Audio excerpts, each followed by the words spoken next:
Maritime. I'm the President and CEO of the Montana Chamber of Commerce, and we welcome you to Montana if you're visiting from elsewhere. North of the border, glad to have our Canadian friends here.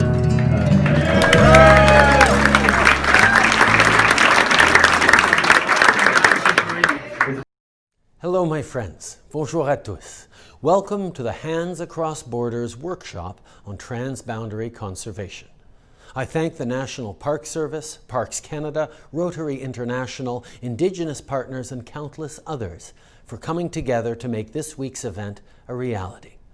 I also congratulate the National Park Service on its 100th anniversary. As you all know, Americans and Canadians do some things differently from one another. We play football according to our own rules. We pronounce the last letter of the alphabet differently and have different names for a winter hat. But we always have shared an enduring love and appreciation for the great outdoors. And we know our natural beauty is something to be safeguarded. The Waterton Glacier International Peace Park transcends borders and brings us together for this cause. We also respect and learn from Indigenous peoples who are our greatest partners in caring for these lands. These lands have deep significance for Indigenous peoples, especially the Blackfoot and Blackfeet.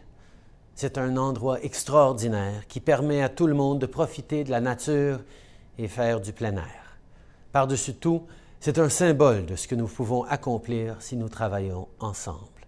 With your help, I know we can protect our environment for generations to come and continue to inspire transboundary collaboration around the world. Have a wonderful workshop, and thank you. Hi everybody, I'm Sally Jewell, U.S. Secretary of the Interior, and I'm here actually in Glacier National Park on the 100th anniversary of the National Park Service. I'm sorry I'm not able to be with you for the Hands Across Borders conference, but I am so glad that you're all getting together, because it is right here at the crown of the continent, between Waterton and Glacier National Parks, where we have fueled tremendous cooperation across international borders, recognizing that wildlife and species know no borders. So at this time of climate change and this time of stresses on the landscape, but also a time when people need a greater connection to nature than ever before, our collective work across boundaries on conservation is more important now than ever before. So I want to thank all of you for your work together to learn from each other and to think about how we can have landscape-level conservation across the world to provide a future not only for people, but for the species and the wildlife and the plants that don't have a voice in our democracies and in our governments. So thank you very much for coming together, bringing your expertise to help support this effort worldwide. Thanks. Government agencies and NGOs. And accomplishment to date, we started with 3 MPAs, we have 7. We did a number of joint monitoring, we're reviewing and updating management plan. I work in the transboundary marine seascape of the Mesoamerican Reef ecoregion, which is shared between Mexico, Belize, Guatemala, and Honduras. It is not established formally as a transboundary region. However, in 1997, the 4 heads of state signed a declaration saying that this site was important for them to move forward, to develop the countries, and they agreed to develop it sustainably. Well, all the Panajärvi national parks are between Finland and Russia. They are here next to the Arctic Circle. It was created in 1992 when Russian national park was established. Finnish park existing since 1956. The name is Transboundary Cafe Park, shared between Greece, Albania, and Macedonia in the southeastern part of Europe. Initiated in 2000 by a declaration from prime ministers from the 3 countries. To have the local people form part of the decision making from the tripartite or in management of the area. Landscape is the cross river landscape, not really the cross river gorilla landscape, between it also in West Africa on the borders between Nigeria and Cameroon. It hasn't yet been formally created. We don't have an MOU signed, but we have been meeting for more than 10 years, annual workshops and joint patrols, exchanges, that kind of thing. Transboundary Park and Conservation Area is basically a 3-country project located here between Mozambique, South Africa and Zimbabwe. So there's a core, which is the Transboundary Park, and the broader conservation area, which is sort of undefined. We're adding to it at the moment. So it was established in 2002 through an international treaty. It was basically driven by government, and the main objective is a conservation-based development initiative. So it's the Track and Spectral Frontier Program is between South Africa and Lesotho. Well, Lesotho sits within South Africa totally. It was created in 2001 through a memorandum of understanding between the two states. My organization is Sangha River Tree National Protected Area.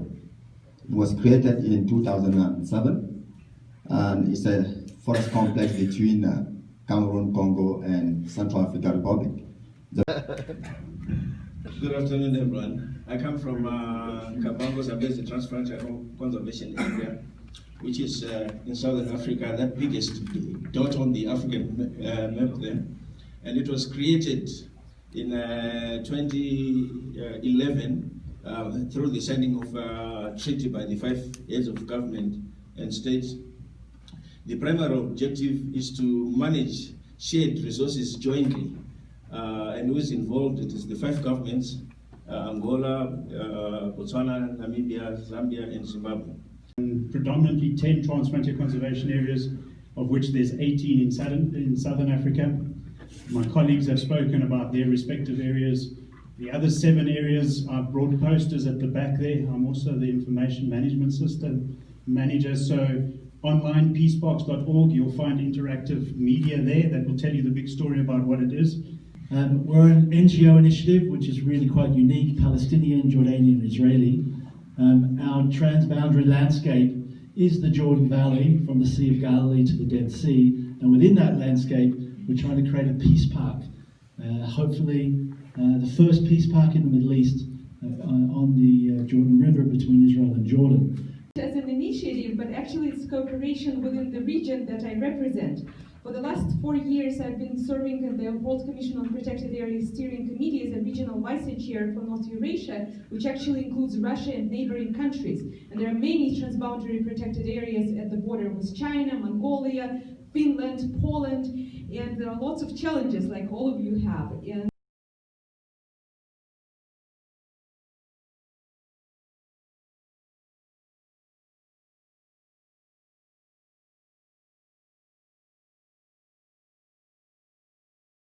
project. So it's not just the Montana Blackfeet that are part of this project, it's the other 3 bands in Canada as well. But for right now, the Blackfeet Nation are the only Blackfoot Confederacy band that has their own herd, so that's how come I get to work here in Montana. How old do buffalo get? I think I'm not sure. This would be a question for Harvey or Marie, but I think they could be over 30 years old. Well, the oldest has gotten enough. So we'll see, you know. But I think the interesting thing will be, well, these bison that we bring to Glacier will they be wild coming in the front or they domestic animals that are on the farm. So how do you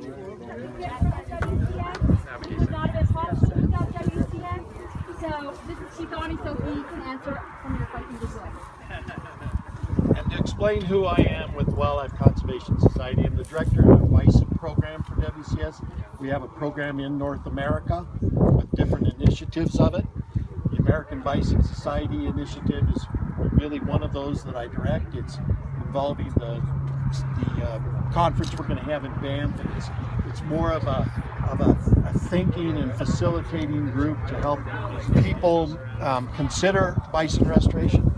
Then we have site-based work like the EB initiative, This initiative started in 2010 when we convened elders, and I think Terry Tatsy explained to you about that. And the whole So where all you are meeting right now in East Glacier, that's the Blackfeet Reservation. You're already on tribal land in your meeting room and right here. So you can see there's nothing between these protected areas and the reservation. They're adjacent to each other. And do you want to talk about tribal sovereignty? It might be useful for folks to kind of understand that context. What do you want, maybe your Keith or?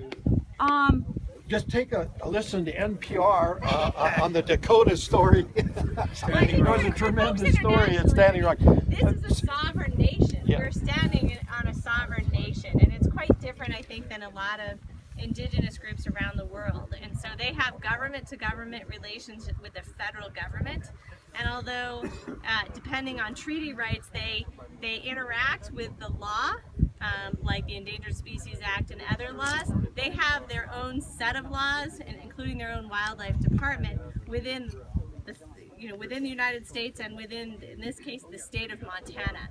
And this is the case for many, many of the tribes throughout the United States. They own significant land, and some of it is in conservation status, and other is in working land status. But it just is tribe to tribe. So if this is sovereign land, does the U.S. government lease land from the sovereign nation for, say, Glacier Park or highways or anything like that? So, no. So the way that sovereign land, so this is, most of this land is what's called tribal trust. Most private land would be in what's called fee land, where you pay taxes for it. And tribal trust, it's held for the tribe in particular. In some tribes, the BIA will help administer lands and might lease land with the tribe for grazing or other things. In many cases, like here, the tribes actually really neat reintroduction projects all across the range now that we're excited about. The Banff reintroduction is one of them. It's a tremendous story. These things take a long time, and they take champions like Harvey and Marianne to really push them and push them and push them, and they eventually do root. And so we're pretty excited that Banff could have bison back in that landscape again. There's another good one that's going on down in Grand Canyon, and it's in the Kaibab Forest, and some work with Arizona, the state of Arizona. Well, they're completely different species. Cows are European descendants of something called an aurochs, which was a very large, and then they were domesticated. These are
they're designed the way they are.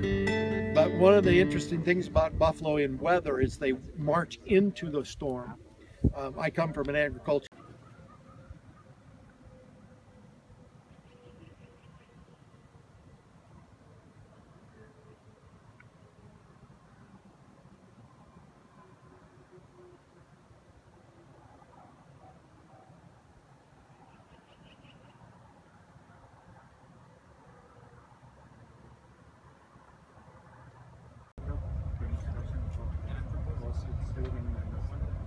Okay. Excellent. And we've got Yvonne and Maya as our support people. And Alwan? Are you gonna be with us? Join? Yeah, just join. Okay, great. Do you want to introduce yourself, please? Do you want to introduce yourself? My name is Alwan Ahmed.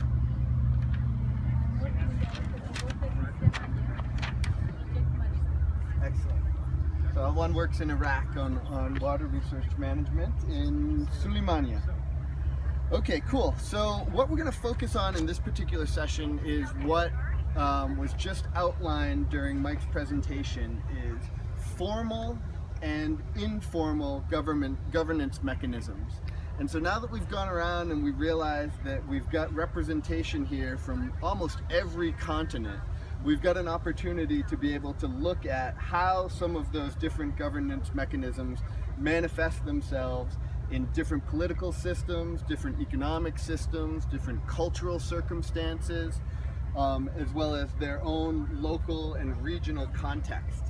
And so the first thing that I'd like to try and do is understand how each of your current transboundary conservation areas, what the existing governance mechanism is, and what one of the problems that you guys are facing, or the challenges that you're facing with that governance mechanism. I'd like to describe it as a command and control government. Command and control, okay. Yes.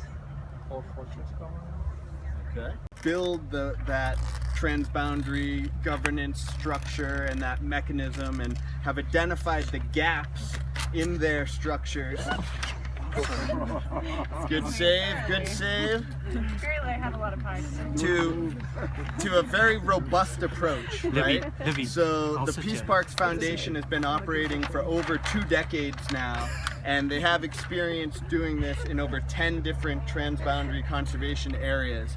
And so they've created an adept, still again? We're still close to you. That's funny. Sorry guys, I'm a little loud and I get excited sometimes, and the other groups need me. All of those different jurisdictions, and so understanding how those different levels operate and how you can try and bring those visions into line, or how you can address challenges when those visions are not in alignment, is really important. And if you don't understand the structure and you don't understand how decisions are made at each of those different levels, you're never going to be able to impact how those decision-making processes actually play out.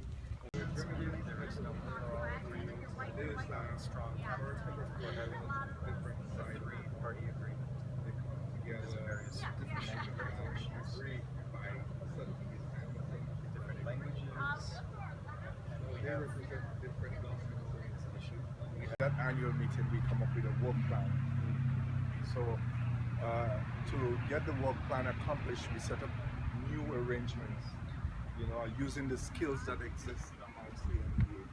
So for monitoring, we use the monitoring expert there who would train others and go from NPA to NPA to monitor. Maybe to do other maintenance arrangements, we may have another sub-grouping that is responsible for that. And also we try to rotate our annual meetings so that it happens in every NPA, and then we could address current needs that exist. What we would want is that beyond the networking meeting, we would like the different NPAs, marine protected areas, to communicate more with each other, maybe to call each other up on the phone if you have a problem. Well, we'd like to see more of that, but that is not happening. And understanding what arrangement that needs to happen, we have not worked that out as yet. Okay. And maybe you could answer that. And what is not existing too, because that is such a MPA level coming together, but we don't have the River Siwan in Iraq. This project intake in Siwan to down stage in River Siwan. Okay. Because for anyway the water is amount water is the quantity is It's a way of them communicating which areas they need to move across this vast landscape. Reconnecting parks and preserves to allow our animals to move from one patch of protected landscape into another. Making the most of the wilderness that remains Is our last chance to protect the diversity of life on Earth. Wild Ways, right now on Nova.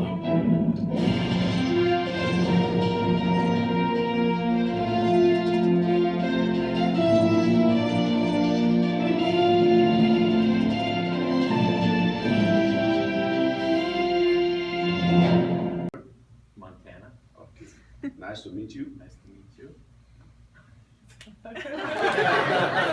Okay, team up. Everyone team up. Team up with someone. Practice the hands. You don't have to talk. Okay. This. Hello. This.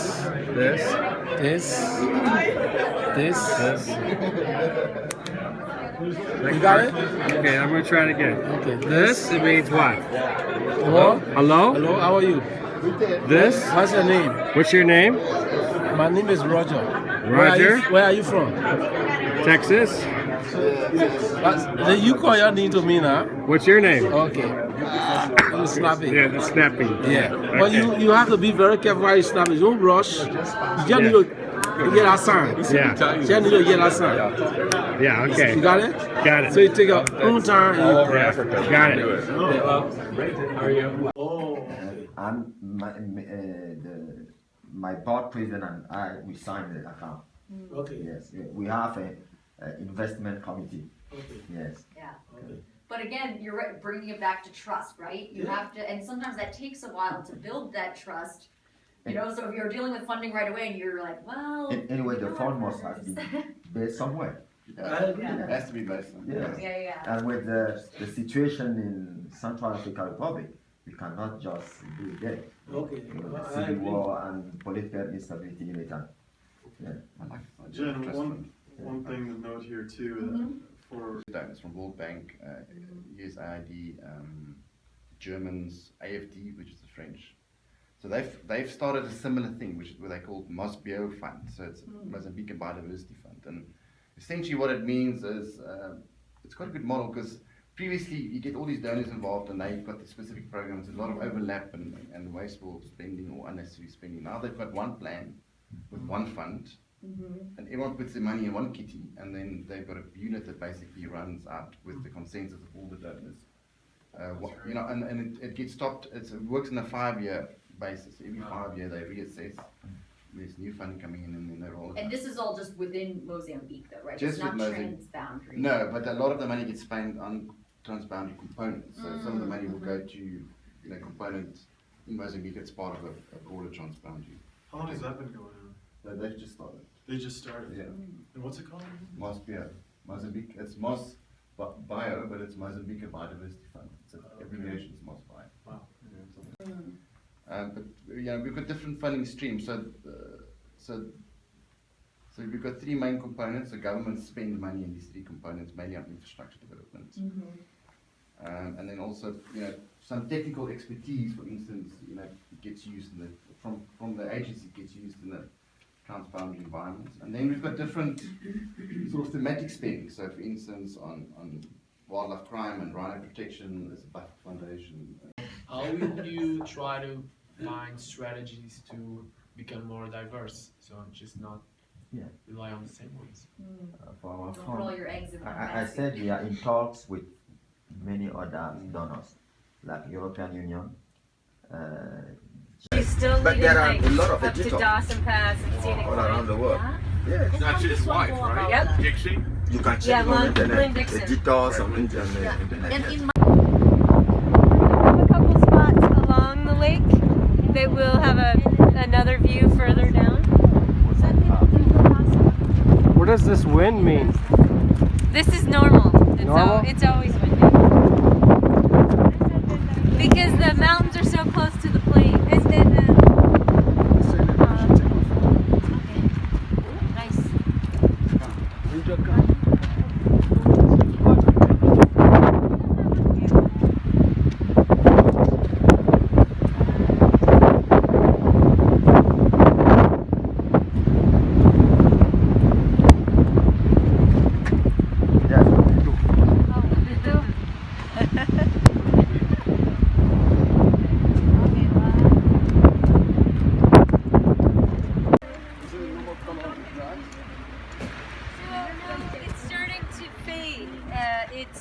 just the fall colors. Everything's starting to die off. It's because it's summertime. Well, it's fall. Okay, Yeah, so just in like a week we'll go to the shortest day of the year, the equinox. Well, actually not the shortest. It's gonna be we're only going to 12 hours for daylight. And so yeah, it's gonna be yes, this is amazing. This is kind of like to prepare you for the grays and whites of winter. You get all this color in one last burst. Yeah, all about animals. Okay, about what live. The special species of the park. Okay. Yeah. And find us a grizzly bear. Yes. Be careful what you wish for. If possible. So this trail, if we're gonna see one, it will be on this trail. Because you can see the sun is shining. This is the south face of Rising Wolf. This mountain right here is called Rising Wolf. And this is where all the berry bushes grow. And so this is where last night we watched a black bear. There was a grizzly just down the river. Yesterday. How far from you? The black bear was up on the hillside. You could see it feeding up high. I guess the grizzly wasn't too far away. I didn't see it. People in my party did. So I just want to talk about, and I think it's something that you've been talking about in this whole conference, and the importance of why you're all here, while you're joining together. It's because we need each other to basically move forward and think about, we all have to decide what's important to us and what we want for the future of this planet and for ourselves and for the wildlife. And so when you think about, maybe you believe in climate change, whatever, I don't know what you believe, but something, there's evidence here in this park that our climate is warming and things are changing. I mean, all our glaciers are melting within the next 10 to 15 years. They're disappearing. Yes. Things are changing right before our eyes, so it can't be denied right here. Evidence is all around us. If we don't act right now. Yeah. Yes. And we're so all here, we're participants in a conference. Yeah. And so thinking about that and what we're facing, think about what the wildlife is facing. So not only do they have the challenge of climate change, but every time we build, every time we move into some new area, we're destroying their habitat. So they have less and less everywhere they turn. And so we have to think about, so we have places like Glacier, but we're learning that it's almost like a postage stamp. We put a boundary around an area to preserve it, but that's not enough. It's not working. They need corridors. They need areas from exactly what Harvey Locke has started many years ago. And thank goodness someone like him has enlightened a lot of people to join together for that effort. And so what people have started thinking about is the spine of the continent, that in order for genes to carry throughout generations of all these different species, they need a path to roam. And when you think about where we're standing, the value of this place is kind of right in the center. I mean, if you look at photographs of the spine of the continent, I'm sure you've seen maps, it is basically down the Rocky Mountains. And to the Blackfeet people that live in this area, they call it Mistakis, and that means the backbone of the world. Not only, the whole world, the spine of these mountains, the importance of this place. And you can feel it the more you've only been here a few days.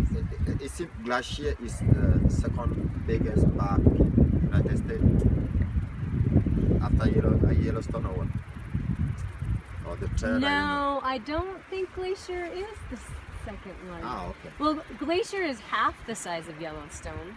It's only 1.2 million acres. I'd have to look. It probably is one of the larger, but not including anything in Alaska. The Alaskan parks are humongous. So just thinking about all the challenges that wildlife have to face, that really, to make a difference, we actually have to look to the wildlife for what they need. We need to listen to them, what they're trying to tell us, and what they need if we want them here anymore. And they need to be part of this ecosystem. They are part of it. take over. We're not very good at playing Mother Nature, I think we've learned. So I want you to just think about the importance of where we are in the whole spine of the continent. Have you actually seen a map at any of your presentations? Yes. Yes, so think about where Glacier is located along that spine and why it is so important. And just be thinking about that, and we'll stop again up a little ways when we have another view and we'll talk a little bit more. Can I ask you a quick question though? Like, to me, now that I'm here, I'm more concerned than ever because I'm seeing this, you know? It's been a long time. And when I was here last time, this story wasn't being told.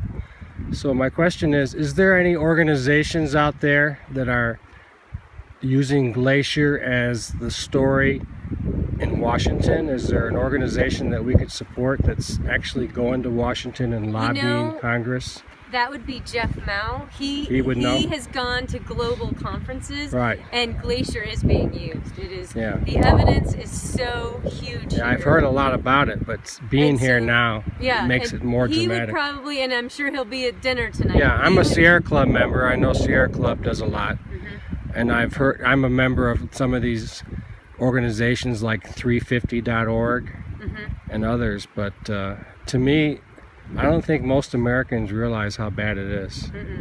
The story just needs to be told more. Yep, it does. One more question. Tell me, how do you finance the Glacier? Is it private sector, the government, or the local? It's the government.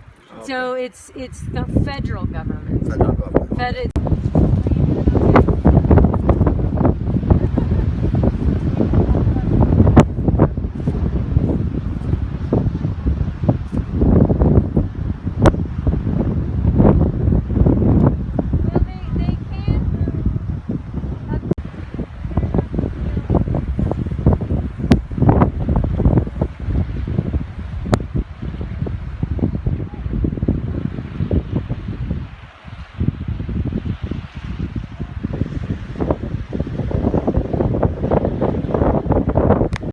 In my spare time, I'm the president and CEO of the Montana Chamber of Commerce, and we welcome you to Montana if you're visiting from elsewhere, north of the border. Glad to have our Canadian friends here as well.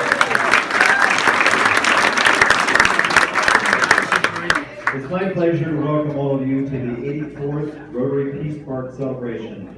This annual event brings together Rotarians and members of the Waterton Glacier International Peace Park Association, WGIPPA. This year we're especially honored to be joined by a group of international guests who convened earlier this week to share their knowledge and expertise about international peace parks around the globe. Tumbling down, up to the ground.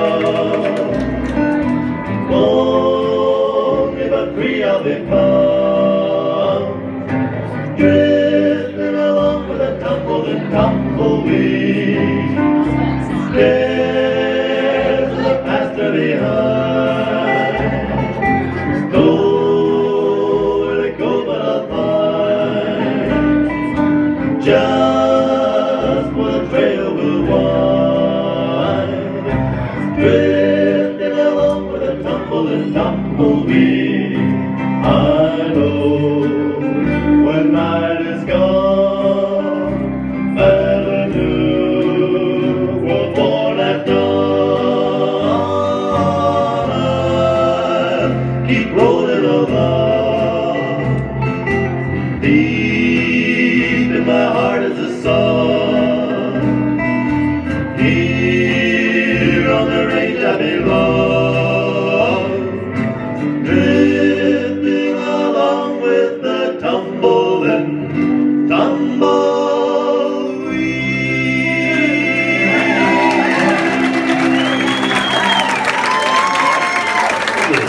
I used to give an introduction for that song, but I can see it doesn't really need it.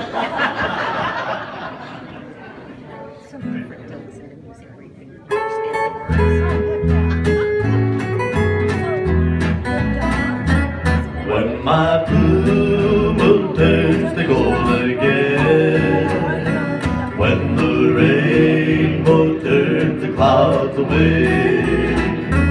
When my blue moon turns to gold again.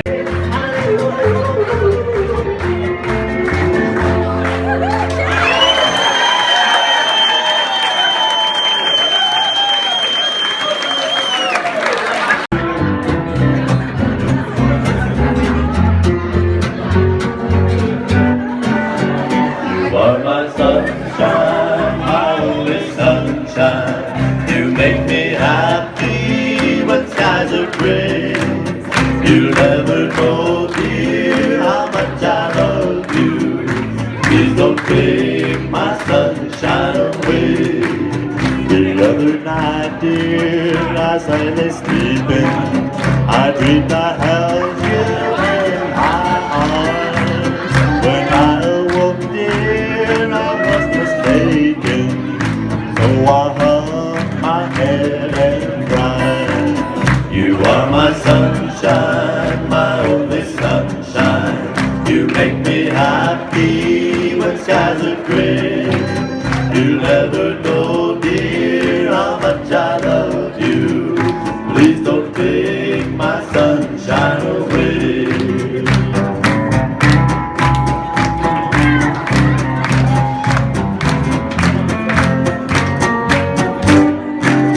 I'll always love you and make you happy if you would only stay the same. But if you leave me to love another, you regret it all someday. You are my sunshine, my only sunshine. You make me happy when skies are gray. You'll never know, dear, how much I love you. Please don't take my sunshine away.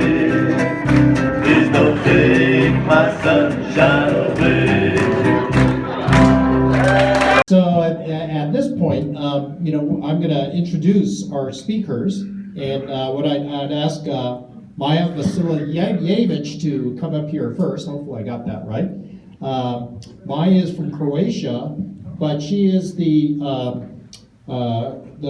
co-chair of a international transboundary conservation specialist group that I had the opportunity to be a keynote speaker at the Sydney World Parks Congress 2 years ago. So I'll turn it over to Maja. Thank you very much. Well, good morning, everyone. We were here the last 3 days. Oops.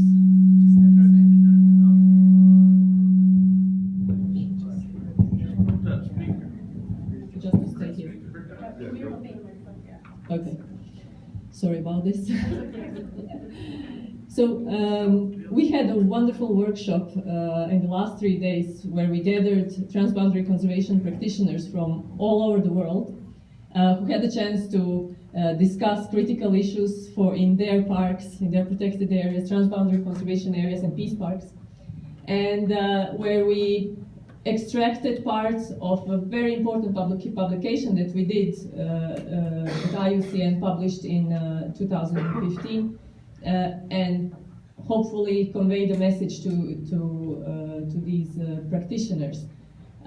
Thank you very much for your support for making this workshop happen. It was very important for us and very important for the practitioners that were at the meeting.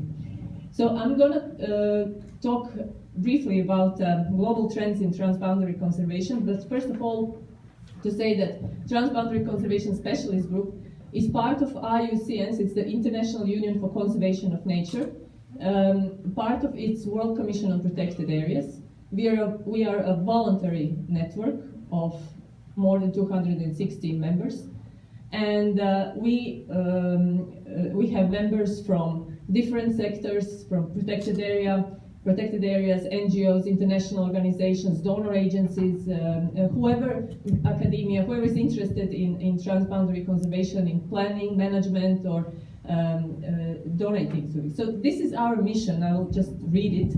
Our mission of the Transboundary Group is to promote and encourage transboundary conservation for the conservation of nature with associated ecosystem services and cultural values, while promoting peace and cooperation among nations, through enhancing knowledge and capacity for effective planning and management of transboundary conservation areas, and in fulfillment of the Durban Action Plan and Convention on Biodiversity Program of Work on Protected Areas as key documents, strategic documents. This is to show you the growth of transboundary conservation areas since 1988, unfortunately only until 2007. We are desperate in need of updating this database. But although Waterton Glacier International Peace Park was established already in 1932, the data doesn't include, this graph doesn't include the period from 1932, because simply the first global assessment that we did was done in 1988. But this trend in these 35 years shows that the growth of transboundary conservation areas was about 5 times larger than in the 60 years before, from 32 to 1988. So we have obviously very interested and enthusiastic people who recognize the need to work across boundaries for the benefits of nature and people all around the world. So transboundary conservation is a process of cooperation to achieve conservation goals across one or more international boundaries. These are some key transboundary conservation areas that were established in various continents that are also peace parks. Of course, Waterton Glacier in 1932, the very same year we have in Pieniny Mountains in Europe, between the then Czechoslovakia and Poland. And this was actually the start of a modern concept of peace park, because these countries were in conflict before. So Krakow Protocol, an annex to the Krakow Protocol, which was signed between the countries, actually allowed for this establishment of the protected area, transboundary one. Greater Virunga, some trace establishment of transboundary area back to 1925, the colonial times when Belgium was there. Cordillera del Condor between Ecuador and Peru, again countries that were in conflict, but the treaty was signed, and with a lot of facilitation from Conservation International, from international organizations, we have this wonderful peace park there. La Amistad, the name itself says it's friendship. It's park between Costa Rica and Panama, established after the historic signing of a treaty between the two presidents a few years earlier. And a fantastic initiative which goes throughout the continent, the European continent, Green Belt. Not only it's of continental scale, but it also it has very important political and historic meaning, because it runs through the former Iron Curtain. So this is happening now, actually. The initiative started, led by IUCN and other partners in 2003. We have published in 2005 the new guidelines, based on which we had the workshop these last 3 days. In these guidelines, the first ones, best practice guidelines, were published in 2001. We have done very big revision, update, expansion of, we're not focusing only on transboundary protected areas for peace and cooperation, but on transboundary conservation in general, which includes that, of course, as well. So we set standards, we're providing new definitions and new typology. This is just to see the new types of transboundary conservation areas where we have put parks for peace. This is the way IUCN calls peace parks, because peace parks in the world can also be in urban areas, and parks for peace are related to protected areas only. And special designation, we have not put it as a separate type, but there's a special designation which can be applied to any of these 3 types, to commemorate peace, to celebrate peace, or to acknowledge countries that want to work together and they had past conflict, or they are in conflict now. Transboundary conservation initiatives were and continue to be established for various purposes, including commemoration of peace including ensuring contribution to political stability and economic development, socio-cultural integration, but the key point here, key objective is conservation of nature. That's the primary purpose, and without it, there can't be transboundary conservation areas. There are many different benefits and opportunities that this cooperation across international boundaries brings. So, biodiversity conservation across international boundaries, connectivity conservation across boundaries. It enables survival of migratory species, but also helps in okay, I have 2 minutes. Be fast.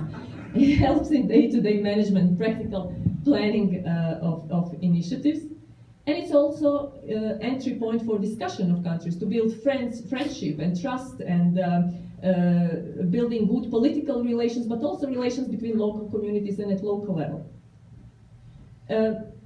In our assessment for the 2015 guidelines, we have learned that there are a variety of models of cooperation, and cooperation is a must in transboundary conservation areas. It must exist. That it can include protected areas, but it can go beyond protected areas to include sustainable use areas. Normally, countries share an ecosystem, but in transboundary migratory conservation areas, it doesn't have to share an ecosystem. All transboundary conservation areas have cooperation in species or habitat management, and cooperative management is very important here. There are multiple ways how transboundary cooperation is initiated, adjusted at specific circumstances in each country, in each region. Diverse partners are included in the process, and there are diverse models of governance. It is increasingly collaborative and adaptive.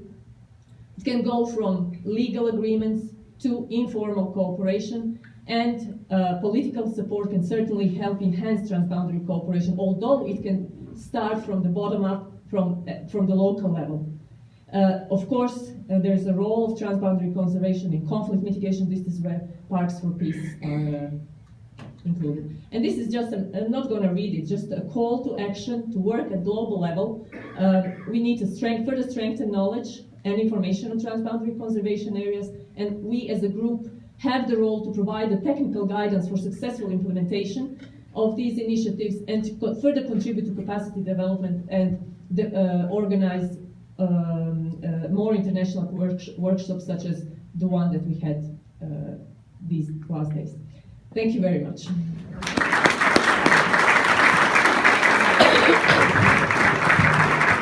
Thank you, Maja. So, we'll try to have some time for questions at the end. I think, from Maja's program, you get that sort of overview, that large picture of how we look at transboundary conservation.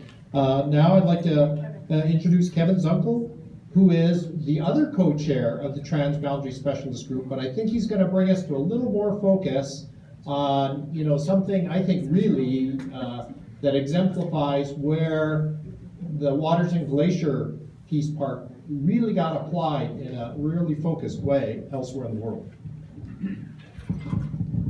Thanks very much, Jeff. It's quite a task that I've been given to talk about a great man and his legacy. But what makes it easier is to do so in a great place with great people. So we're going to talk about Dr. Nelson Mandela and the role that he's played in peace parks in Southern Africa, and then I'll give you a little bit of an insight into what the trend is and how things look in the rest of Africa. So that's a wonderful picture of the great man. There's many of them, and a person that most South Africans hold very, very dear to our hearts. He's meant a huge amount to us and to our country. So once again, a great privilege to speak about him. You'll see this image again now when my colleague Craig comes and talks to you about more detail about the Peace Parks Foundation.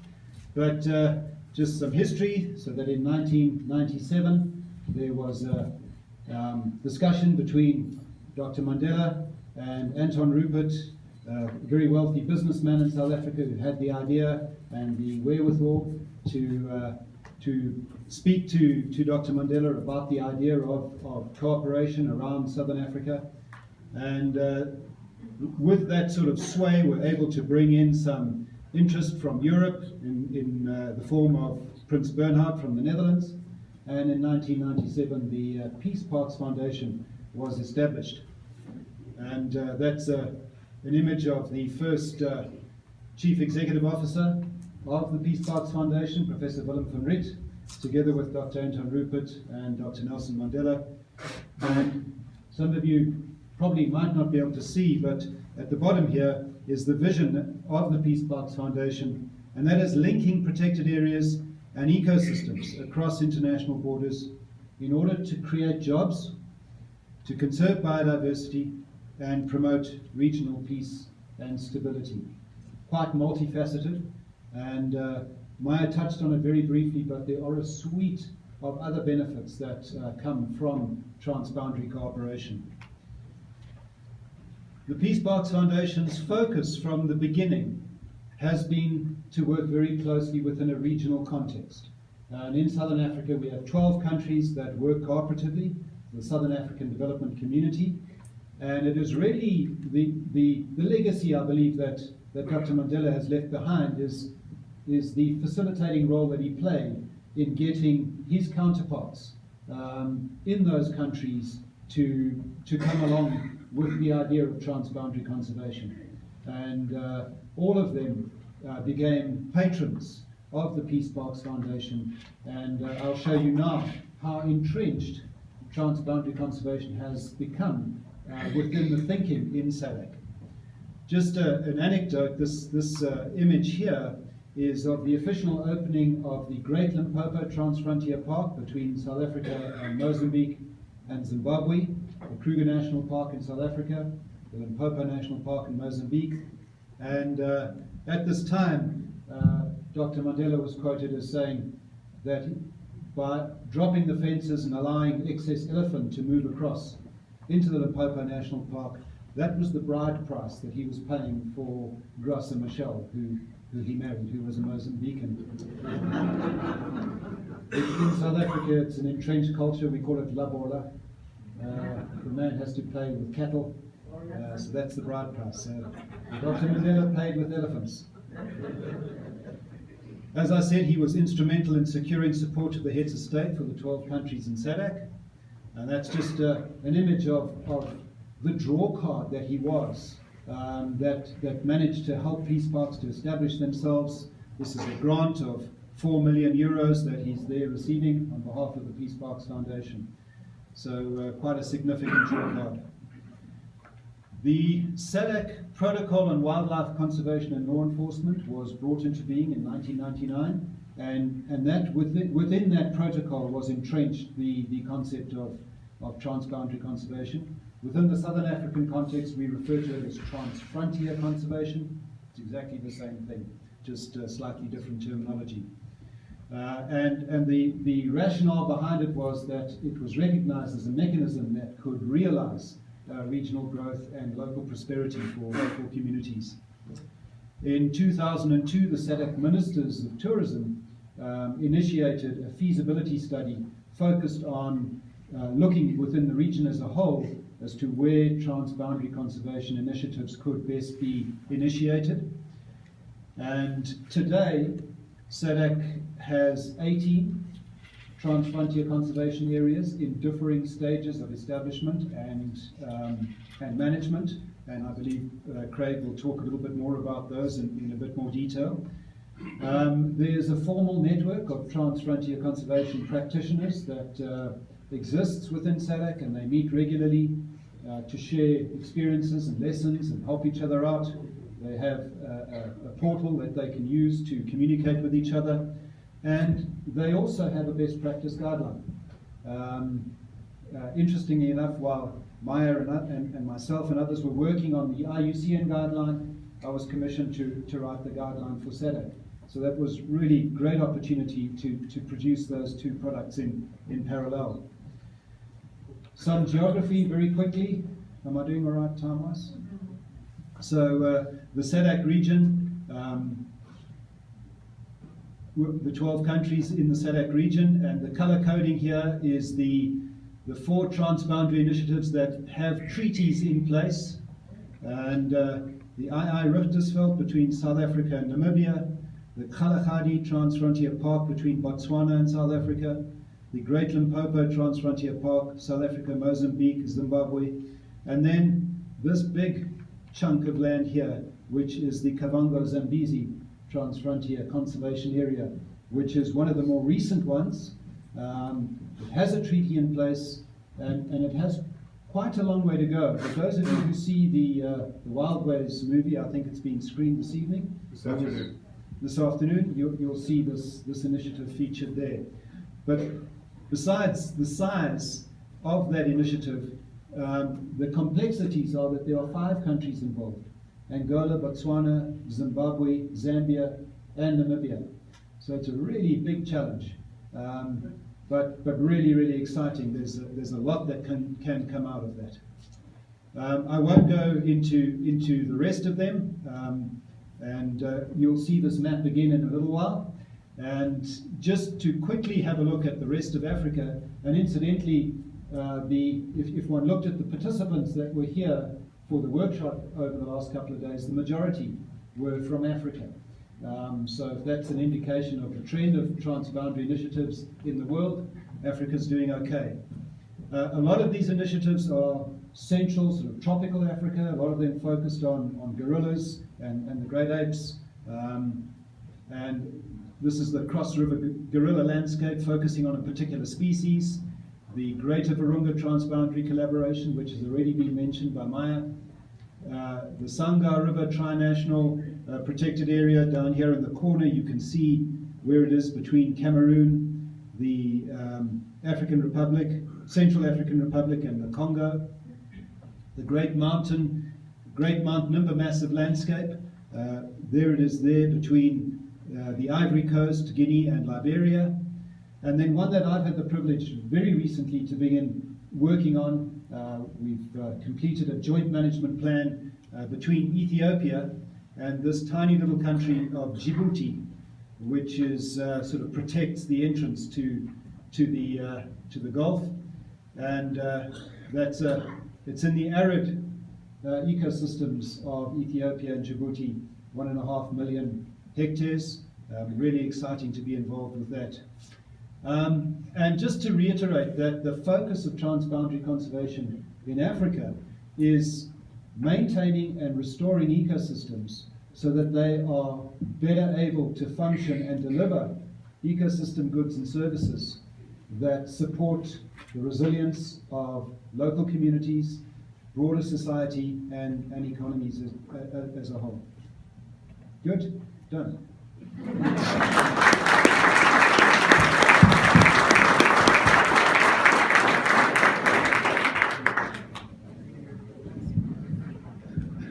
Thank you. That was great. I mean, it's yeah, to take that, how the Peace Park idea picked up by Nelson Mandela, employed in South Africa, and how it's being employed elsewhere in Africa is really a remarkable story, I think. This next project we're going to hear about, I think, is truly visionary in terms of its size and the recognition of it'll take time for this to occur, pull together. But I think it's one that as we look forward, this one probably looks forward on a much further horizon than even 100 years, I would say. So with that, let me introduce Jörg and Helen Ostrowski. So.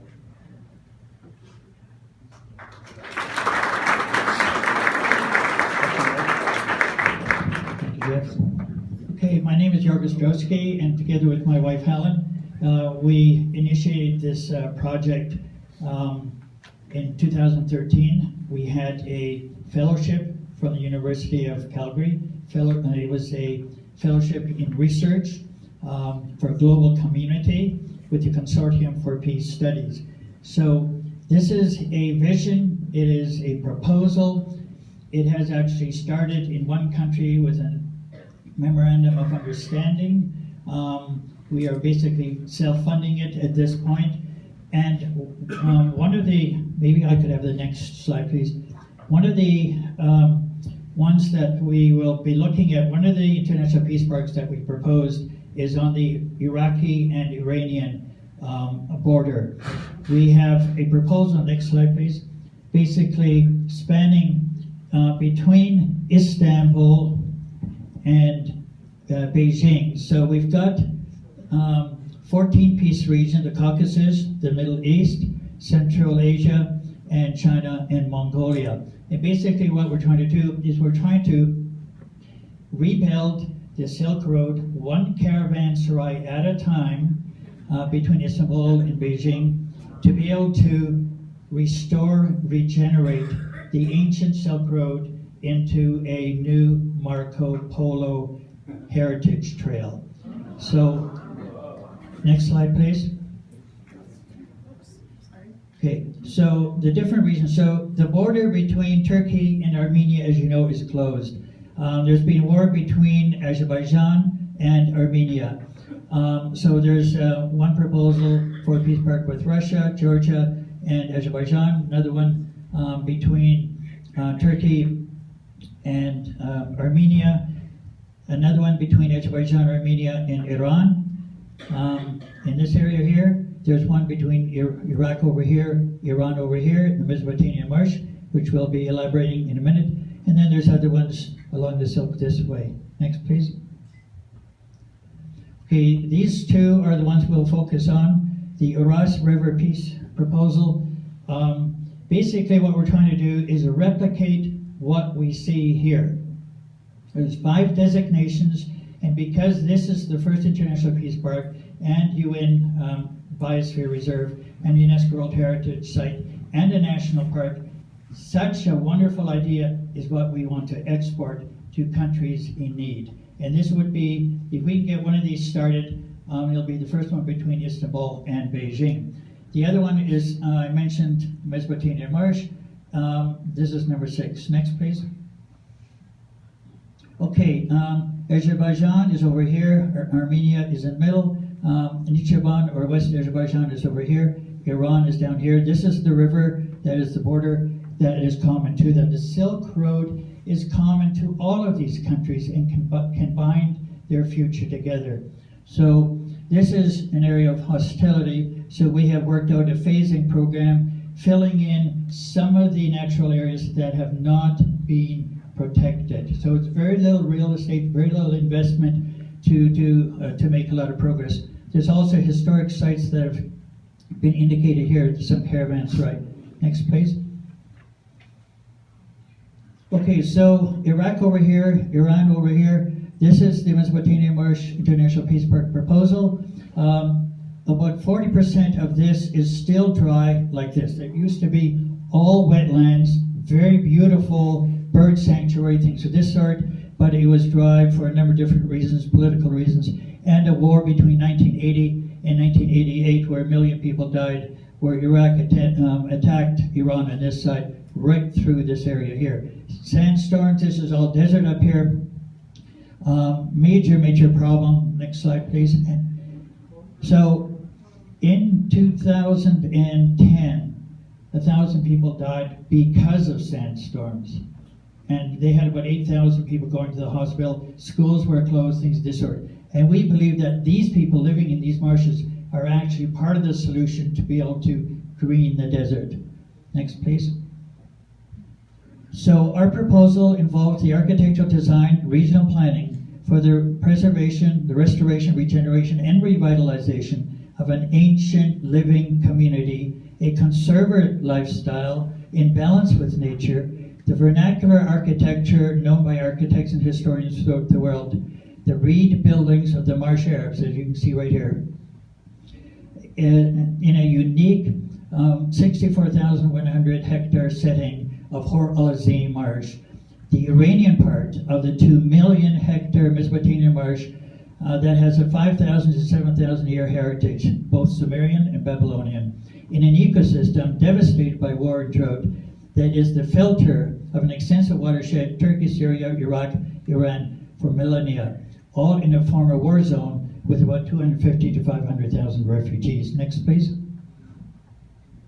So basically, these are the assets and how we can do to green the desert, the 5 major assets available in a win-win situation. Next, please. So here we have This is from about 4000 BC. The architecture, the vernacular architecture, and some other archaeology. Next, please. So this is what you see still there now. And Iraq, they've been doing quite a bit of restoration. So the main four goals are to preserve, restore, promote coralizing, which is on the Iranian side, bring prosperity to people, ecology, biodiversity, to honor the heritage of vernacular architecture, as you can see here, and sponsor to build a new Mudheef village in 2017, and to green the desert by aquaculture and permaculture. Next, please. Okay, so this is a plan of action, 10 steps to UNESCO status. I won't go through them, but as you can see down here, Waterton Glacier International Peace Park is our precedent and our inspiration. Next, please. So this is the phasing. We have major destinations. We have already on this side, Iraqi side, a Central Marsh National Park. The border is the purple that goes down there to the Persian Gulf. There's a very interesting wetland over here, so we're trying to connect the destinations, connect the green areas, and fill in the areas between the green areas. Next, please. So this is the executive summary. We'll go to next, please.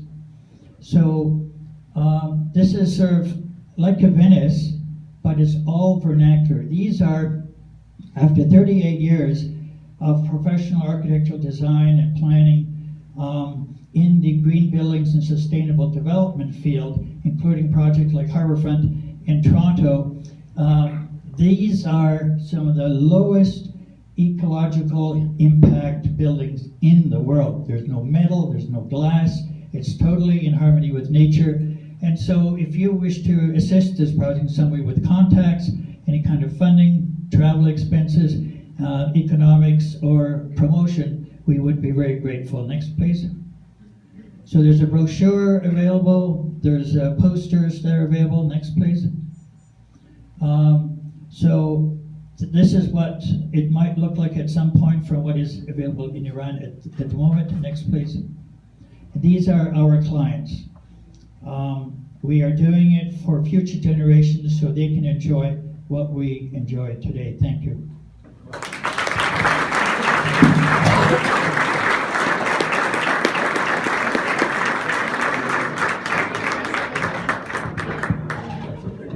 Thank you, Jorg. You know, talk about really sort of visionary. Talk about really taking that big step and looking forward.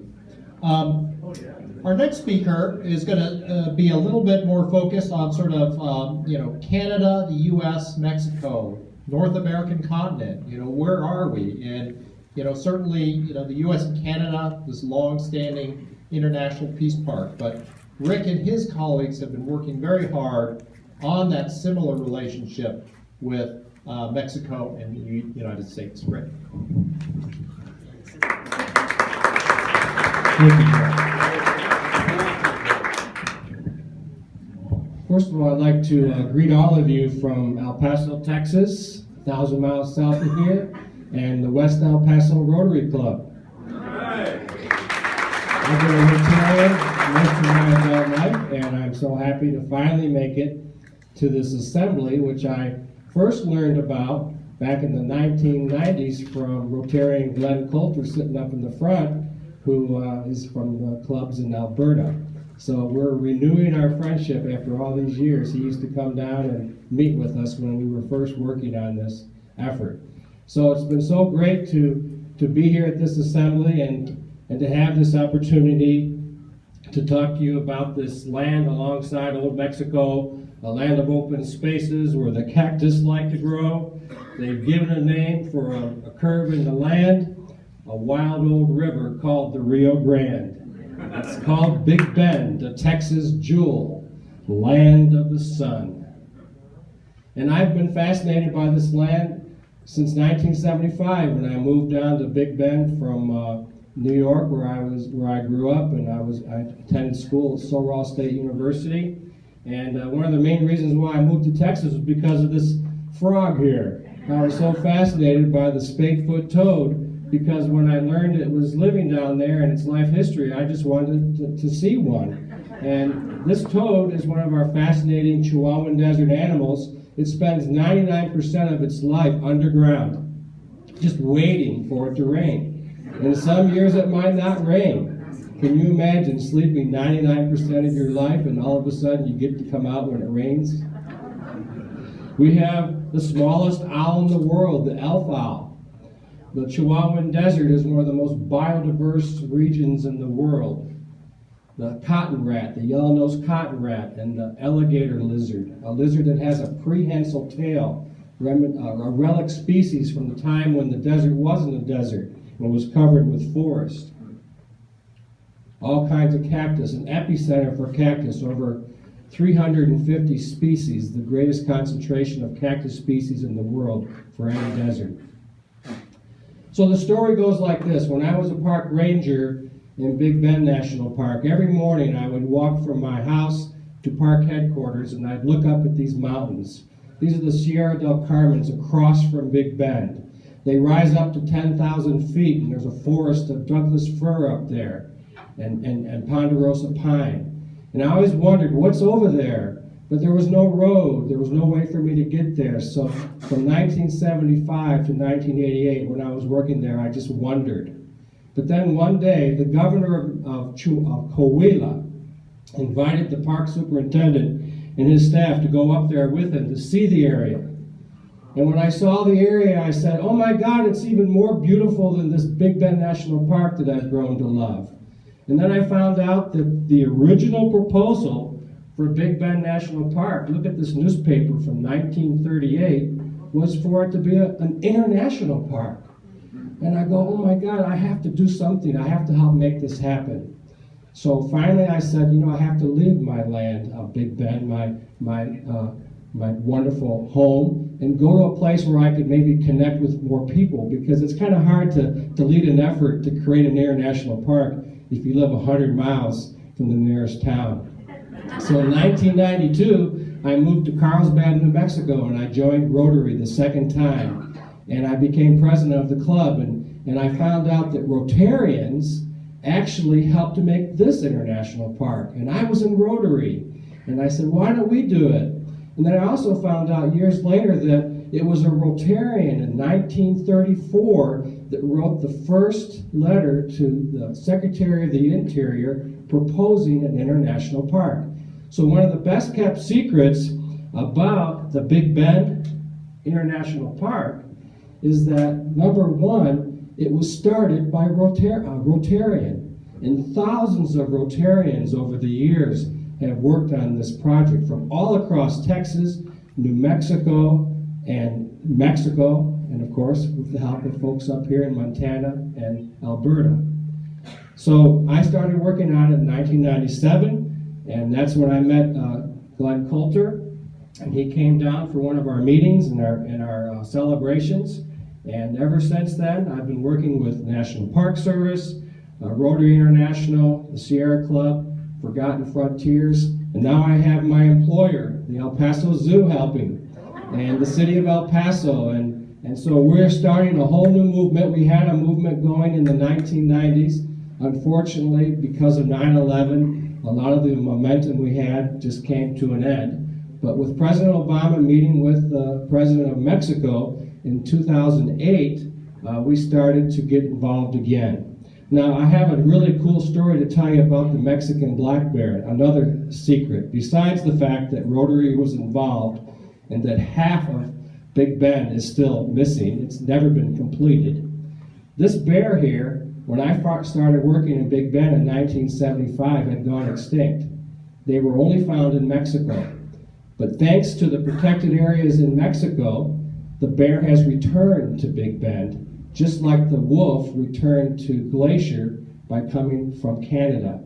Another great story. So if there ever was a symbol for an international park down in Big Bend, it would definitely be this bear. So it's a dream for two nations, and it's something that we're going to continue to work for, and we hope that with the support of Rotarians all across the country, we're starting up a new educational effort. We're going to see it happen in the very near future. One of the things that President Roosevelt said, and it's been my driving force for many years, is that he said, I do not believe that this undertaking in the Big Bend will be complete until the entire park area in this region on both sides of the Rio Grande forms one great international park. So here's the areas. If all these areas in Mexico, in the light blue, Big Bend is in purple, and then the Texas Parks and Wildlife areas are near Big Bend. If all these areas were combined to form one great international park or protected area, whatever you want to call it, it would be over 3 million acres. That would be very big. It would definitely be the giant park that was originally envisioned during the 1930s. So will the dream come true? Well, I was very encouraged when Rotarians and folks from Mexico started to get involved again. This is a part of a PowerPoint presentation that was presented to the governor of Nuevo Leon, and then they took it to Mexico City when President Obama visited President Calderon in 2010. And they now have an initiative going on in Mexico to encourage this to happen. And we're going to get Rotarians from Mexico involved again, and we're hoping to see it happen. And I just think that this is something that Rotarians can be very proud of in the future. And so as a result of this assembly, when I go back, I'm going to talk to our district governor, and I'm going to say, Dave Anderson is our new district governor for 5520. I'm going to say, Dave, they have this great Peace Park Assembly up there in Montana and Alberta. Let's form one down here. And let's make sure it goes out every year and has a meeting just like this. And so we'll never give up until we finally get it to happen.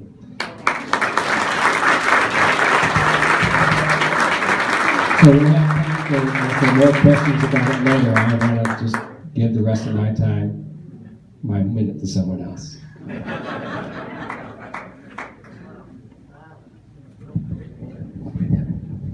Thanks, Rick. And it's I think we're all very proud of Rick being a Rotarian and trying to, learning from us and thinking about the role that Rotary can play in his situation. So thanks, Rick. So I'm going to start this next one just real quick as a quiz question. How many of you think that you can go over to that big map that's on the wall there and put your finger right away on the country of Bhutan? Okay, not a lot of hands there. So this will be a great opportunity to learn about an incredible, really what I've learned about this last week, about this region of the world and its diversity and its incredible wealth of resources. And for that, I'm going to ask Sanam Wangdi to come up here and tell us about an international transboundary conservation effort between Bhutan and India.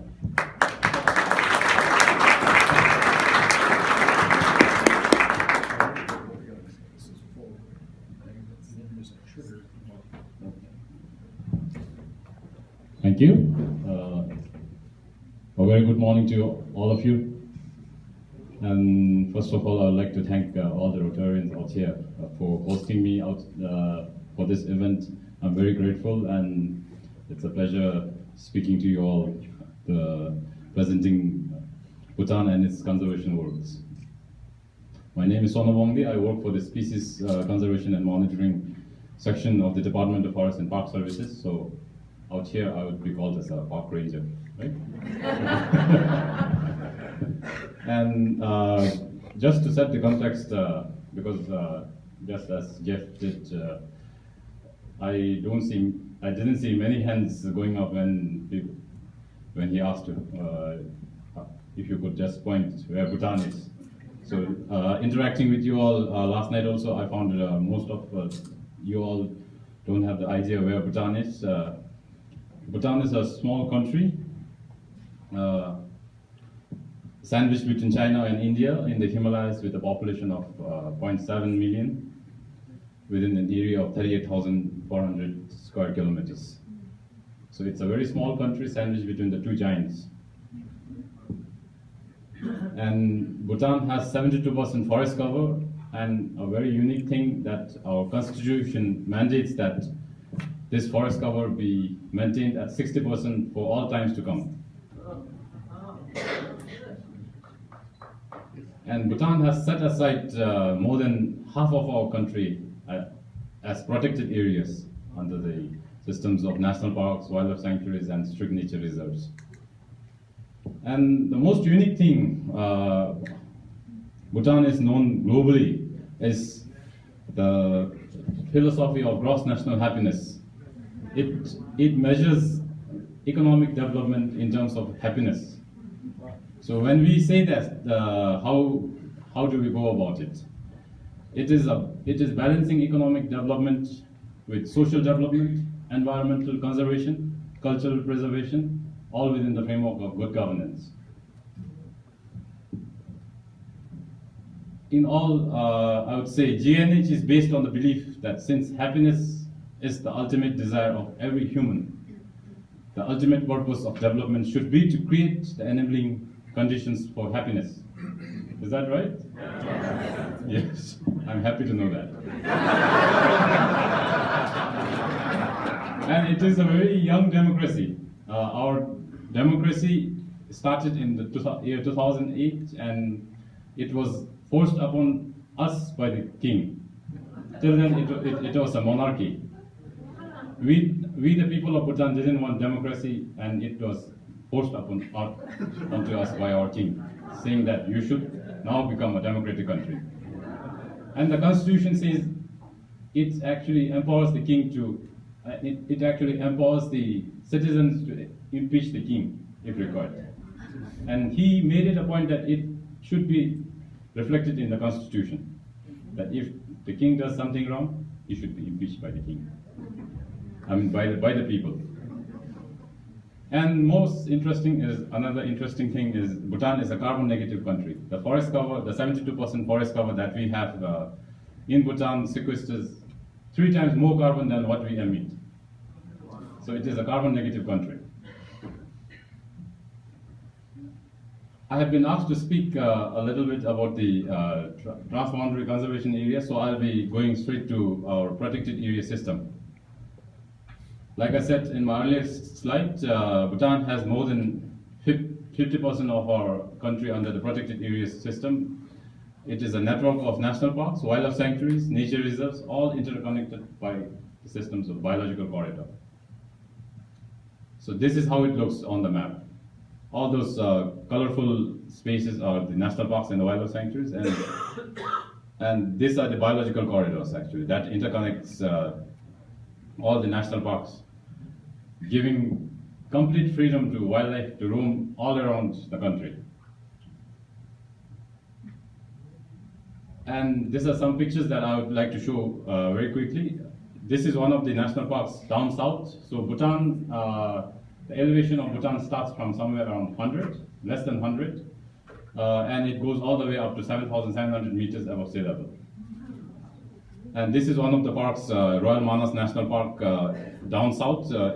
It is situated at the elevation of 60 meters above sea level. And this is one of the parks right up in the north with glaciers. You can see a glacier lake there.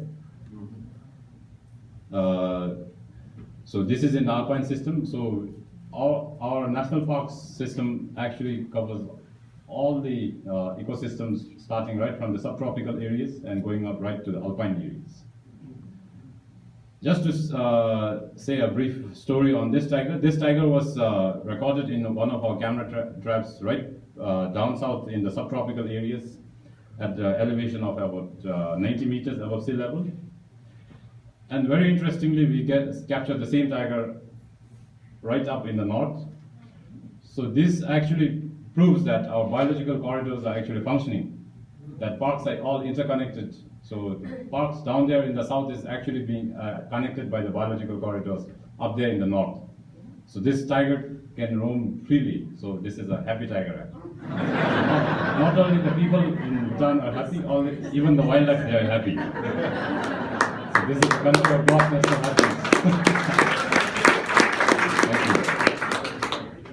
And we have other mammals, endangered mammals like the snow leopards in the north and elephants in the south. And I personally work with elephants. I radio collar elephants, put GPS radio collars around their neck and send them into the wild. And Just to say a brief, all these animals, I should say that these are not Bhutanese animals, Bhutanese wildlife, right? You cannot say that it's a Bhutanese wildlife or Indian wildlife, because of course the wildlife can roam freely inside when they are in the country, but they will sometimes cross the international boundary because wildlife knows no borders. And studies on various species like elephants and tigers have shown that they move a lot across international borders in search of better food, better habitat, better mates. Yeah. Thus, coming to the issue of transboundary initiatives. So, transboundary peace parks are necessary.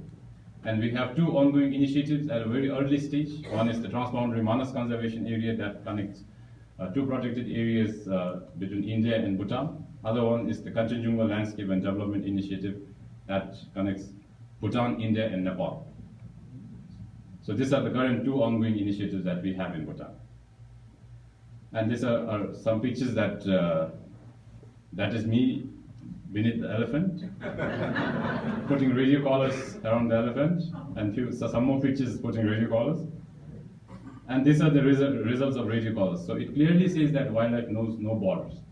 It moves, the white line that you see, it's actually the international boundary between Bhutan and India. And you can see the wildlife moving up and down, respecting no international borders. Thus, the requirement for such peace parks are necessary. So I come to the end with this picture, and this picture also has a story, actually. It has a story. This is a bird that I love very much, and this is taken by Harvey Locke. And this is a bird that he loves very much. This is taken by me. So that's how we connect each other, actually. The international connection is always there. Yes. And with this slide, I come to the end of my presentation with thank you all, and Tashidele. This is how we say it in Bhutan. Tashidele to all the Rotarians, and special thanks to my friend Harvey Locke for bringing me out here. It is his pleasure.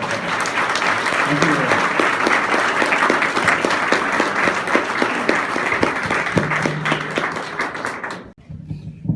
Thank you, Jeff. Before I get started, I just want to extend a heartfelt gratitude and thanks to everybody, all the Rotarians, for getting us here. We've had an amazing week where we've shared ideas globally about what this is all about, and shared fantastic ideas. Got to know a lot of people from different parts of the world, and all unified by this transboundary, this transfrontier concept, which is fantastic. So thank you to everybody, and we really appreciate it. Got a pointer, right? Just like Israel, South Africa also has a Bethlehem, and these are our three wise men. The gentleman on the left-hand side needs no introduction. The gentleman in the middle is Prince Bernhard of the Netherlands, and a very well-known businessman from South Africa, Dr. Anton Rupert, on the right-hand side. And he was very famously said many times that the importance for all of us to exist is peace between man and nature. Peace between man and man, and then peace between man and nature. And I think that emanates. And he initiated discussions with Dr. Mandela, even whilst Dr. Mandela was still in prison, about the concept of linking Kruger National Park into Mozambique because of the civil war that was being fought in Mozambique at that time.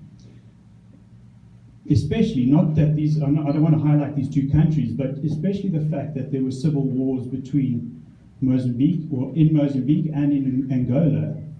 A lot of these wars were fought around these protected areas because they were the pantry from where the military crew could actually exist and sustain themselves. So that is how a lot of these areas became depleted of wildlife in the subcontinent.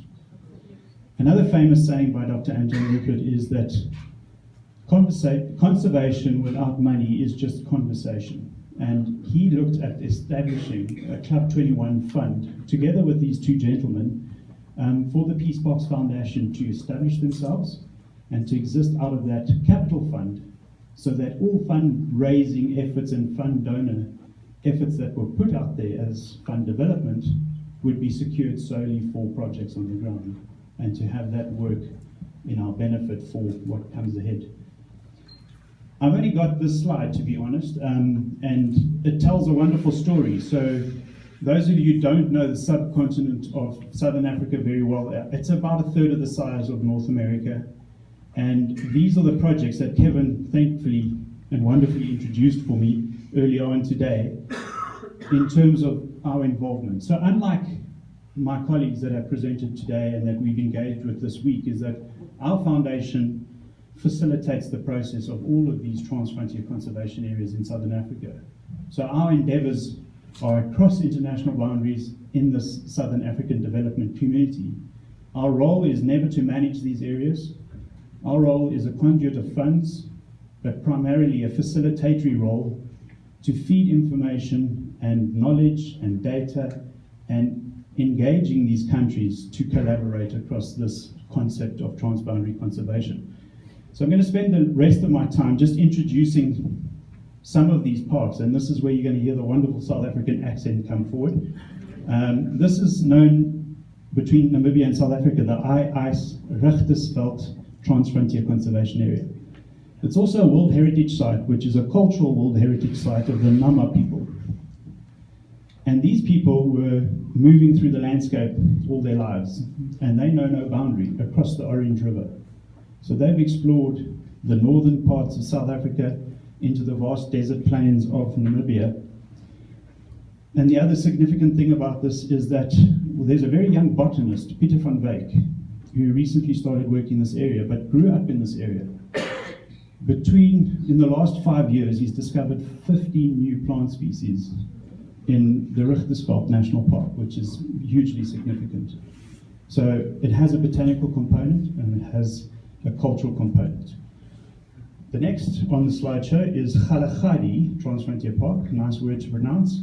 And this is a peace park that has existed for many decades between Botswana and South Africa. Formerly, a treaty was signed and engaged on early in the 2000s.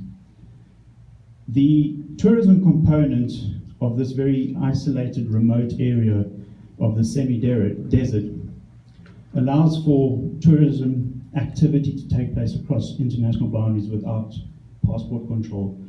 And the actual road that moves from south to north, you don't actually know in which country you are as you're driving along that road, as it leads through to the tourism destinations that there are. A very well-known one, and it might be familiar to you, for the golden rhino, the Mapungubwe culture of the greater Mapungubwe Transfrontier Conservation Area, shared between Botswana, South Africa, and Zimbabwe. There's this rhino artifact that was found to be 1,500 years old, that was found in this area, and there's a whole kingdom that existed around this area. So another cultural World Heritage Site that exists in that area. The world famous one, and the one that we owe our genesis to, is the Greater Limpopo Transfrontier Park and Conservation Area. So just to clarify that, there's two concepts we talk about. A transfrontier park, where national parks are adjacent to each other across international boundaries. And we have three: Gonarezhou National Park, Kruger National Park, Limpopo National Park. That becomes the core. Around that core, we have a buffer which we refer to as the Transfrontier Conservation Area, which includes community areas of conservation. It includes private areas. It includes concession areas that lend towards protection of wildlife and conservation. So the importance there is there's private participation, there's community participation, and then there's government component to it. We have a terrestrial and a marine protected area, transboundary, referred to as the Lubombo Transfrontier Conservation Area. Very significant in that migratory turtle species come and lay their eggs there annually. They are tagged and they are monitored, and it's found that they move all the way through to Australia, other parts of the world. And it is in the whole coastline of southern Africa, it is the dominant nest laying site, shared with South Africa and Mozambique, in the southern part of Mozambique. We also have the Maloti Drakensberg Transfrontier Conservation Area between Lesotho and South Africa. Lesotho happens to be the highest lying country globally, with the highest altitude. And this is very important for many factors, also culturally, because of the Bushman paintings that are found here that date back many decades, many years, many hundreds of years, but also very significant from a water resource point of view. Very similar to what we find around here is that 4 of South Africa's prominent rivers start in that small little catchment area. The monster, Kavango-Zambezi Transfrontier Conservation Area, is a 5-country partnership. It includes 36 national parks, many community reserves, many community initiatives, a lot of private protected areas, and they're all working together to make a difference. The key factor in this wildlife landscape is elephant movement, which was always impeded by cattle fences, which have now been opened up. And as I mentioned earlier about fighting of wars in the Angola, southern parts of Angola. Lua Plains Musuma Transfrontier Conservation Area. Everybody's heard about the wildlife migration up in Tanzania, in the Serengeti. People don't know that this is the second biggest one that exists in southern Africa. And they move across from Zambia into the Angolan lowlands of that landscape. Lower Zambezi Manor Pools. Manor Pools is also a World Heritage Site for its natural resources or natural biodiversity. That is one of the significant projects that we're working on.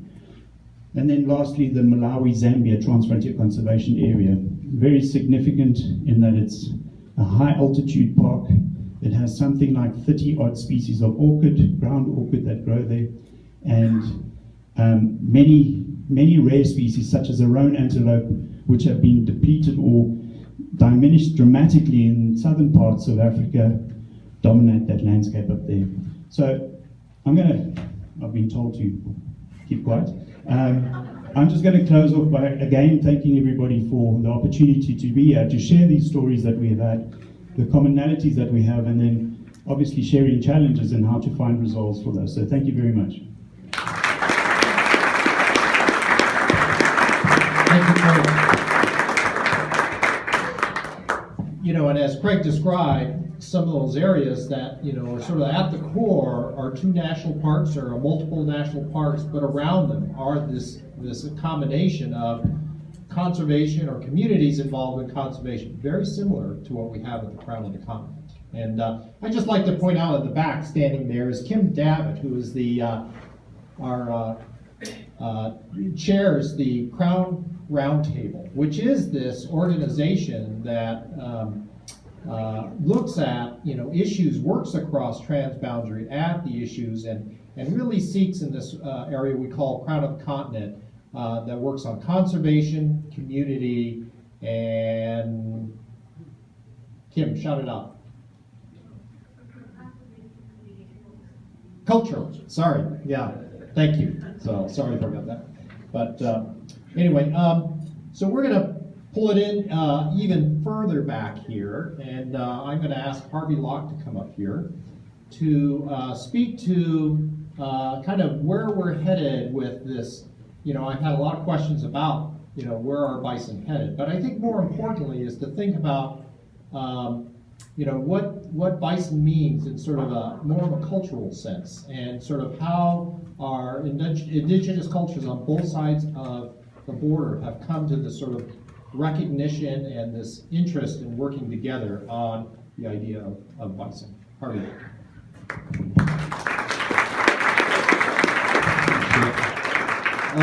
Before I start, isn't it amazing what's going on in the world? It's so fantastic and it's so inspiring. We can save half the world in an interconnected way. We really can. Can you slide down multiple slides for me, or should I just do it? Maybe I'll do it. Oh, see, I'm not getting anywhere. Did I just short it out? Oh, that was good. So I'm filling in. I'll start by saying I'm filling in for. I'll just take over from here. I'm filling in for Leroy Little Bear. Leroy Little Bear is this astonishingly effective man originally from the Blood Reservation and now lives in Lethbridge, who was inspired to create something called the Buffalo Treaty, working with the INI initiative here with the Blackfeet and the Blackfoot. And the reason Leroy's not here is that Leroy has just been in the Qu'Appelle Valley of Saskatchewan getting 10 more signatories to what's called the Buffalo Treaty, which I'm going to take you through. And so he sends his regrets, but his regrets are for a pretty good reason. This is an amazing story. So this is the last of the Plains wild bison who lived out his life in the buffalo paddock in Banff. His name was Sir Donald. Sir Donald Smith was the one who donated it to Banff Park in the 1890s, actually, the fellow who drove the last spike in the Canadian Pacific Railway. And the story of bison conservation is one of the forgotten and most important wildlife conservation stories in the world. But before we get to the conservation aspect, we need to talk a little bit about the cultural aspect of bison. This is a really cool map of the various ways that Aboriginal people had profoundly deep relationships with one particular species in North America before the Europeanization of North America. And what's really fascinating about this is you'll see there's the Salmon Nation on the west coast. You'll see the Moose Nation, the Dene and the Cree and so on in the north. And here you have the Buffalo Nation.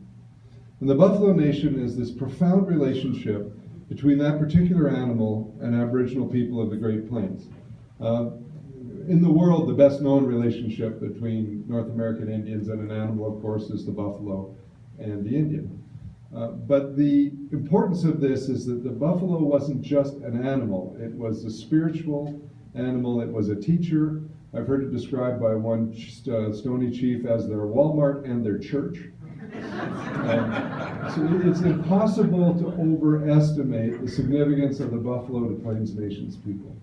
It isn't for all Aboriginal people, but for Plains people and those who lived on the near side of the mountains relating to the Plains, it was the center of the universe. Then something happened.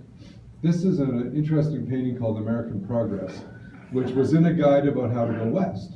And this is Liberty, and she's leaving the great cities of the East, bringing with her the train and the plow and the settlers and the miners. In other words, a lot of the people in this room.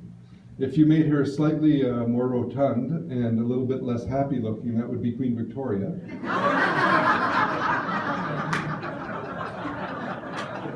And that would be my ancestors, who came actually up the Missouri by steamboat through Montana.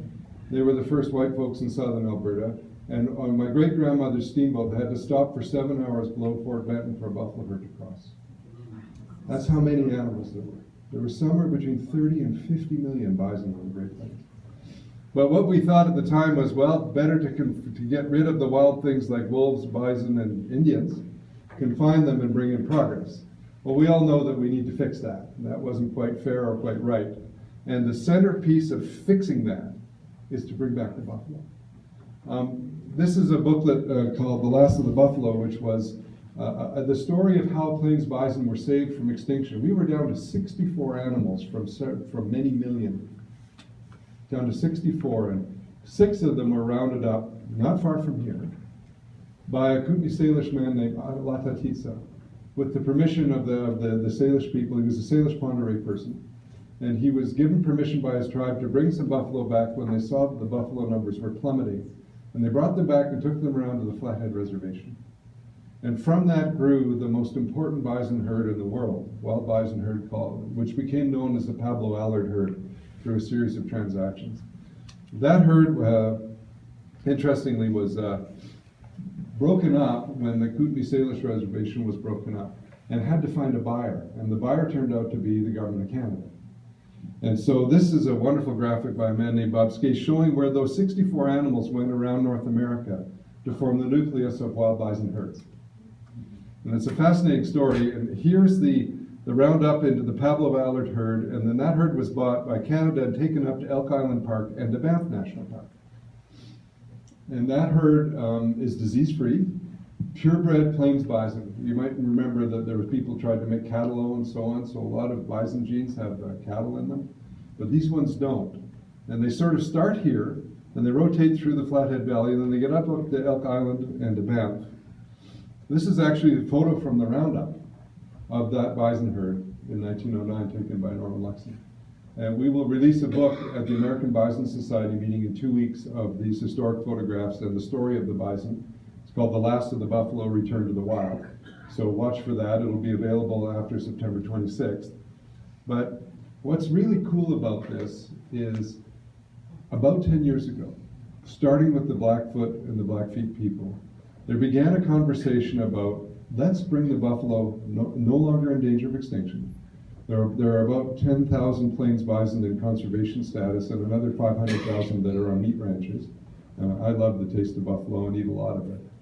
But the idea of it is wildlife has been very slow to come back. Interestingly, we almost lost elk and everything else 100 years ago too, but we let them run wild. But we've had slowness around bison. And the Blackfoot and the Blackfoot people, as part of their cultural resurgence, said, this animal matters more to us than any other. And the buffalo didn't leave us. We left the buffalo. We now need to have the buffalo come back. And there's a story that Leroy tells, and Terry told it at the opening of this gathering.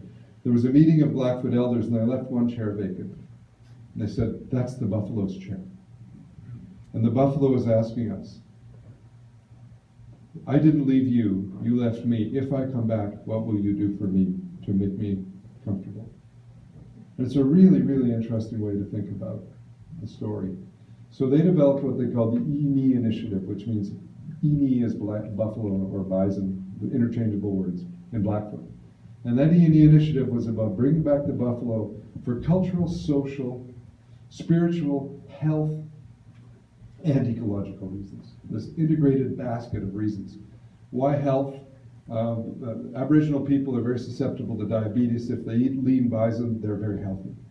So it comes right down to the level of what they eat and who they are. This is the day of the treaty ceremony that was created. This idea of a buffalo treaty came out of the Blackfoot people, and then other Plains Indians people who were not traditionally friendly with the Blackfoot started to become interested. And Leroy, this amazing ambassador, has gone out to other kinds of tribes and said, let us agree on this one thing, that we all need buffalo back. And the excitement in Indian country has been phenomenal. This is the day of the treaty signing in Browning at dawn at the sunrise. And this stone, this stone is called an aniskim, or a buffalo stone, or rib stone. And behind it are the teepees in which the signing ceremony occurred just 2 years ago. The second anniversary of this treaty will be coming up in Banff in 10 days' time. There'll be 200 Indians gather as part of the festivities around the American Bison Society meeting. That's the treaty. And what's really interesting is this language about the relationship with the buffalo. It's essentially, it says, the buffalo is us and we are buffalo. That's how deep this relationship is. There are 12 signatories to the treaty among Stoney people, Cree people, Blackfoot people, Kootenai Salish people, and the Fort Peck people. And yesterday, 11 more nations signed on to it in Fort Capel. That's why Leroy's not here. And we think there'll be another 5 or 6 sign on in Banff. This is the first treaty among Aboriginal people since the 1850s, basically before we Europeans got here. It's a phenomenally exciting thing in Indian country, and the energy is fantastic. And it's all forward-looking and about construction and about making the world a better place. And one of the things that they aspire to, and I share this aspiration with them, is that we have wild buffalo in Waterton Glacier, running along the front, and the subset of this Yellowstone to Yukon idea from the Badger to Medicine to Banff, as Chief Harry Barnes has talked about. So this is the dream that they have. I support their dream, and I hope that we can all get together. This is the return of the bison to the Blackfoot Reservation in April. These are the original Pablo Allard animals in Elk Island Park, being loaded on the vans, being brought down here on our field trip to these animals. That's the animals that we saw. And they want to let these animals be wild. They know how to be wild. These were raised in the wild. So that's the story of the buffalo and the people.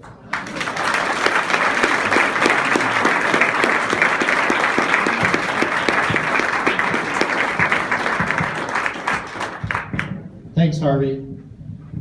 So we hope that this session has given you a sense of what's going on in the world with transboundary conservation. It's by no means complete, but it gives you that idea. And again, I think as Rotarians, we can take great pride in that sort of legacy that we helped establish and to see where it's gone around the world.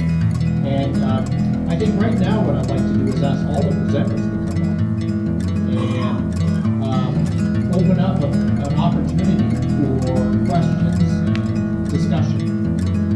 So, get folks up here, and does anybody have any questions that they'd like to ask?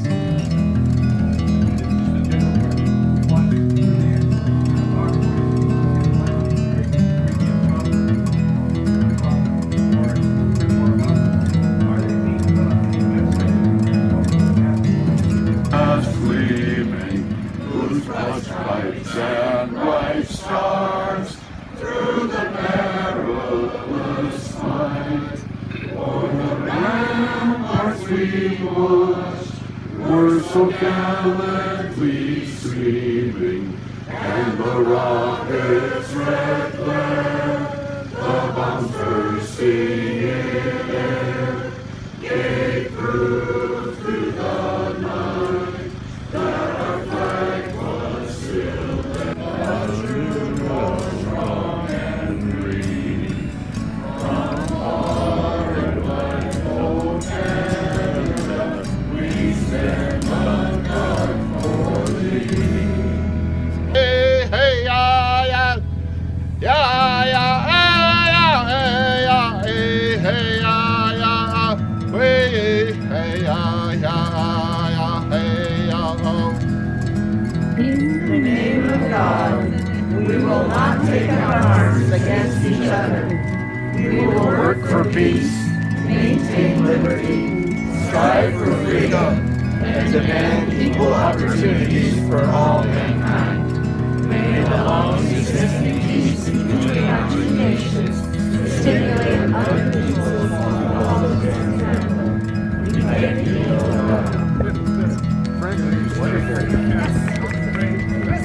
Sherwood Park, Canada? Yeah.